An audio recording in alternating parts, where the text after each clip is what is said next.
Hey, this is Ben Solomon, and welcome to this episode of the Techno Leadership Show. In this episode, I'm going to be talking about planning to improve your success in the new year.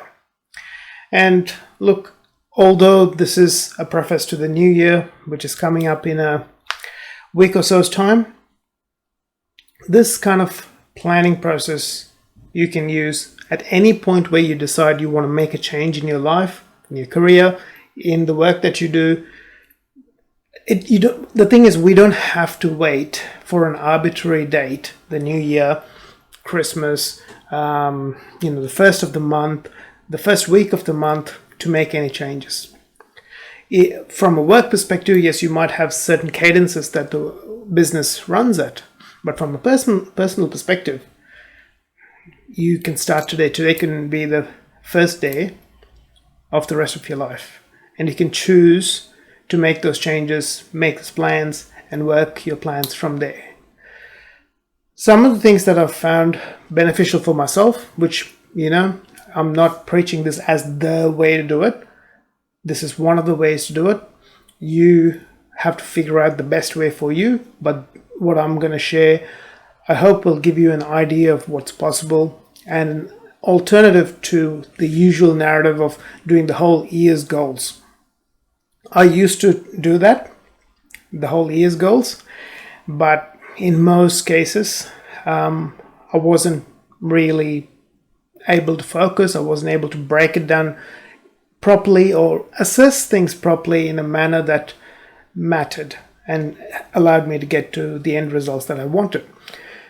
I still have an overall vision for the year, so to speak, something that I would like to reach, but I try to work in 12 to 13 week segments. So in a whole year, we've got 52 weeks.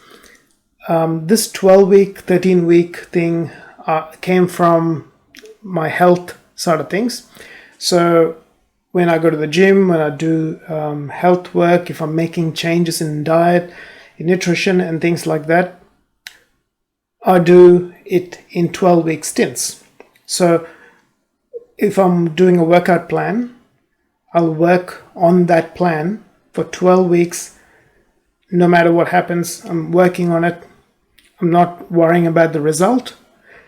And the 13th week, I usually take a break and I'll evaluate. Has this worked? Have I improved? Have I gone from X to Y? If I haven't improved, then I need to change aspects of it. And look, there are going to be aspects of a whole project or plan or education or health that will need to be changed. For example, using health plan as an example, let's say you're trying to lose fat. And you go in, you've done your measurements, you know what percentage body fat you're at, you know what your measurements are, and you go to the gym. 12 weeks, you have a plan, you're executing. The 13th week, you go back and look at it. Okay, at week 0, I was at 25% body fat. End of week 12 or week 13, I'm at 22% body fat, which means I've gotten progress. Things in there worked. And then if you look at various measurements, if you're trying to lose fat, it'll be trying to get smaller in various areas, but it also may mean getting bigger in certain other areas. So looking at that, and obviously working with a coach or a personal trainer in that specific area means they can give you their insights and views and help you as well. When it comes to your career, the important things are building up skills. So what you might want to do is pick 1 or 2 skills that you want to focus on for the next 12 weeks. And that'll mean you focus on it, you either buy a course, you get a coach, you have some form of mentor, you buy books that have more activities in there, because you can read theoretical concepts, but unless there's something that's action oriented in there, it's hard to really embed what we learn into our practices, whether that's leadership skills, communication skills, negotiation skills, sales skills, promotion, marketing, whatever it might be, copywriting, which again, in a technical position, technical leadership position, it comes into use for when writing business proposals, for when writing technical documentation. All of these things depend on that. And when writing cover letters for a job, all of that comes into play, for example, with copywriting. And one of the skills that I personally found was that exponential skill was copywriting. The other one has been sales, and the third one has been negotiation. These three have been able to transform my career, and I didn't initially think about that from a career transformation perspective. I was doing it because I wanted to do freelance work on the side. I wanted to use it for my online business that I was building, and all that. That's the reason I learned all those skills.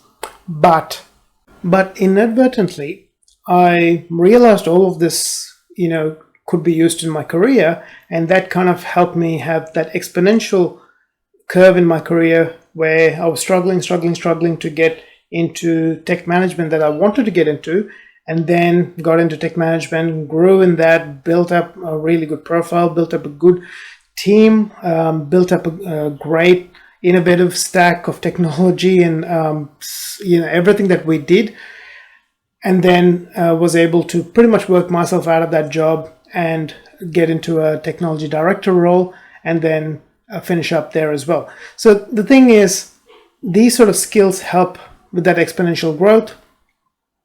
Coaching is another one that is a very good skill, and it's a skill that I believe any manager, leader needs to constantly be upgrading, because there's a lot of coaching methodologies and little bits that you can learn from different people.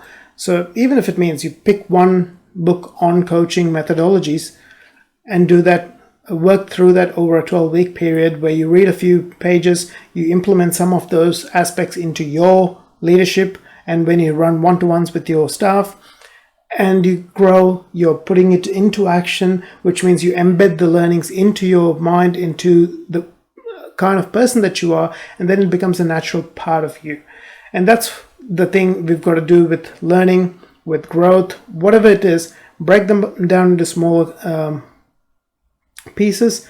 And if it's a 12-week segment, it kind of works with how the year works, where you can do 12 weeks there. You have the 13th week to reassess how you went over the 12 weeks and plan for the next 12 weeks. You can work on the 12 weeks for a specific skill or specific set of skills. Some skills you might be able to do 2 or 3 at the same time. Probably more than 2 can be difficult, but your capacity is different to my capacity, is different to person X's capacity. So do what works for you. Try this cadence for at least 2 cycles, i.e. 12 weeks, 1 week off, another 12 weeks, which would be about half a year, 26 weeks, and see if it works for you. If it doesn't work for you, try something else and see if that works for you. This whole professional, personal development is about experimenting and finding out what works best for you. And if you know about yourself and how you function from doing the various psychometric testing and all of those aspects, then it makes it easier. In my case, I know that I work better in sprints. I'm not this marathon person who keep going and going on a single marathon track. I need to have little bursts of projects that I do, need to get them done, and then move on to the next thing. I like starting new things. I need to work on new things. At least in my head, I need to feel like I'm working on something new, which means I could be breaking a bigger skill into small compartments. I might work on a part of that skill for one 12-week period, move on to something else, and then come in the next 12-week period after that to finish off that particular skill. That means it just feels like I'm doing new things all the time, but at the same time, I have those bursts in which I can grow and embed that knowledge and learning into my life and into my leadership, into my career, in everything that I do. I wish you all the best in your journey as a tech professional, manager, and leader. If you like this episode, please hit the like button. If you haven't subscribed yet, please hit the subscribe button so that you're notified of future episodes as they are released. I look forward to talking to you in a future episode. Take care.